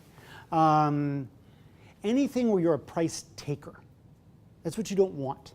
If you take price, basically the price at which you sell your good is set by someone who is not you. It's set by some global market and you have no control over it. How the heck are you ever going to make any money? That's just you can, but it's just really hard. What a headwind. Whereas if you're a price maker, where if you can basically set the price at which you sell your product, you are in control of your own destiny. That's any business where you're a price taker, I would say is not worth your time. That's me. But I've chosen to sort of make my circle of competence competitive advantage. So those businesses just go whoosh. Now, if you really want to become an oil and gas expert and really get into the geology and the different places, look, oil and gas execs are some of the most loose-lipped people I've ever met. Reg FD has never, ever met their, consciousness, as far as I can tell. I'm serious. They'll let stuff slip. It's just like, how did you tell me this? So it's an industry where if you get really into the weeds, you can have informational advantages. You can know more about these companies than the average buyer of the stock. But you've got to really, really specialize, I think. It's just not what we've chosen. But I would say, price takers. Anybody who's a price taker. What about insurance? That's a terrible business too. generally speaking. Again, you're a price taker, right? I mean, Geico cannot determine, Geico's a little bit different because they've got a cost advantage over others. But I mean, life insurance, do you really care who sells? I mean, if you want a 20-year term, as long as the company's not going to go bankrupt next year, what do you care? I mean, this is what you got internet sites that basically show you the cheapest quote. How can that be a good business? There's no way. And especially because the people pricing that risk, the insurance company, they're basically trying to determine when you will die, which means they're having to forecast medical technology 40 years out. I don't know, that sounds kind of hard to me. And unlikely like you're going to make a lot of money. P&C is pretty tough too. Re is tough. I see no competitive advantage. I mean, again, if you're Berkshire and you're like the one guy who, if the world falls apart, you can write the check Monday morning, you can extract some price out of people. Very few people are in that position. But life stinks. P&C is pretty tough because you just have insurance cycles, right? I mean, premiums go up, more people enter the business, they write stupid policies, they lose money, right? There's the cycle. Specialty is not bad. Markel does some specialty, and that's okay. But specialty is also hard to scale. You're sort of in these small little niche markets where you're the only guy with enough information to price risk properly. That's great. But then getting bigger? But generally speaking, I would say, and Buffett has said this too. He has said several times in letters, this is a really tough industry, and I don't know why you guys all spend so much time trying to learn about it. Insurance is tough. I have better uses for your time, probably. I would say. I've never found an insurance company I want. We spent a lot of time with this company called Admiral. Admiral's kind of like the Geico of the UK. Awesome management. The shareholder letters just sing to you. Huge ownership, low-cost model. They're based in Wales, and the people get paid like nothing. It's a cost advantage, right, relative to all the other UK guys. But the problem is, they're still in the auto insurance industry. And basically, when irrational competition shows up, writes a ton of policy and drives down price, they can't do anything about that, right? They may, their margins may get compressed less than everybody else because they had a lower cost base. That still hurts. Doesn't really do much for me as a shareholder. So that kind of business where basically it's easy for irrational people to screw up your business, that's not a happy place to be. Because you're not in control of your own destiny. How much longer we got, Dave? Time for one question. Yes, sir. We talked about how it's hard to find undervalued companies with a great moat. Where do you find your ideas at? Turn over a lot of rocks. That's one of the biggest reasons I hired a couple new guys is just sourcing, turning over rocks. I would say that the things I would do kind of, where you guys are, and we do this too. First of all, fish where the fish are. Right? If you want to catch fish, you don't fish in a dry stream. You go to a well-stocked pond. Maybe that's too easy. You go to a trout stream, maybe, I don't know. But the point is you don't fish in a dried up pond. And so, don't look in insurance. Don't look in oil and gas. Don't look in auto parts. Look in businesses with structurally good economics, data processing, payment processing, enterprise software. Those kind of come to mind. Consumer brand, durable consumer brands. Businesses that structurally make money, because some businesses are just better than others. No strategy book will ever tell you this, that some businesses are goats and some businesses are not. And this is the most frustrating thing I've found about all the Michael Porter 5 Forces stuff, because all these guys, management gurus who write about strategy, they're trying to sell consulting gigs. That's how they make money. And if their very first page says, if you're in these 6 industries, you're just totally hosed, you're probably not going to call them for a consulting gig, right? But the reality is some businesses are just easier to make money in than others. And so I listed a few of them. So you fish where the fish are. Don't assume you have a monopoly on brains. We don't. We are not shy at all about looking at other people's portfolios. People who have a similar mindset and a similar approach to what we have. And if I see something in the portfolio of a manager who I know is also quality oriented and thinks along the same lines we do, and I've never heard of it, well, either I'm an idiot and I should have heard of it, which happens a lot, or they've just got a different opinion about the competitive characteristics, which is possible. Tomato, tomato. That's okay. You know, or we already own it, which is always great. But I mean, that's another way we look for ideas a lot. Sometimes it's just turning over rocks. I mean, so Silver Lake Access, the core banking software I mentioned earlier, I'll tell you exactly how I found that. I went through every stock in the Singapore Stock Exchange. It's not, which is not that many. It's not that, I mean, this is not the US, right? But basically, okay, first of all, very good rule of law. I mean, you know, Singapore, I mean, if you take a bribe, they pretty much cut your hand off. I mean, it's Singapore, you know, very little corruption in Singapore. So you can trust management, trust numbers. You know, IFRS standards. English is pretty widely spoken. Based in a region that's growing fairly quickly, you know, Asia. There ought to be something here we'd want to own, right? So just pull up the exchange. You know, just sort of went down company by company by company. You know, looked at margins, looked at returns on capital, looked at growth rates just to get a rough idea for things. A whole bunch of trading companies, some construction companies. You know, Keppel makes oil rigs. You know, just kind of keep on going down. Then I come across this software company called Silver Lake Access. And I was like, okay, that's interesting. Really good margins, good returns on capital, good growth. And the CEO owns 30% directly, which in Asia is really unusual. In Asia, management and founder ownership is often done through like a big series of holding companies. You usually have to untangle this big pyramid. He just owned the shares directly. Like that's not the kind of transparency I typically see in Asia. This is good. I mean, okay, what kind of software? Core banking software. That's a sticky business. I know that business. You know what I mean? So you just kind of keep peeling back the onion like that. I mean, sometimes you just got to do it that way. Just kind of keep peeling through. Or sometimes you get to know an industry, right? So the reason we own MTU Aero, this is the Pratt & Whitney aerospace jet engine company, we started looking at a company called TransDigm based in Cleveland. Amazing business, basically by small aftermarket parts companies. And aerospace parts are a great business because most of it's sole source. There's literally one company that makes the fuel pump and the lavatory door handles. It's all got to be FAA certified. I don't know why the lavatory door handle has to be FAA certified, but it does. And so TransDigm was a pretty good business, but pretty levered, pretty promotional CEO, gotten pretty big. We weren't sure how much more runway the acquisition program had for them. But it forced us to learn the aerospace aftermarket industry. And so by learning that, we figured, you know, we sort of ran into MTU and other companies. So that mapping out a value chain often really helps. If you find one good company in an industry, if it's like the one good company in a really crappy industry, that's okay, but it's probably not, the structural economics probably aren't good. But if it's in a structurally great industry, just keep following the value chain and get to know everybody in that industry. Probably easier too. Why don't we give Pat a big round of applause. Thanks, guys.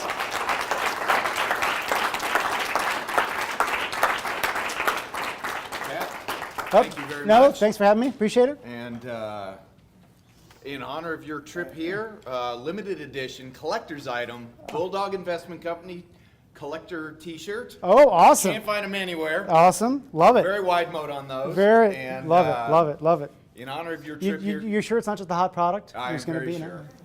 it? Pretty sure.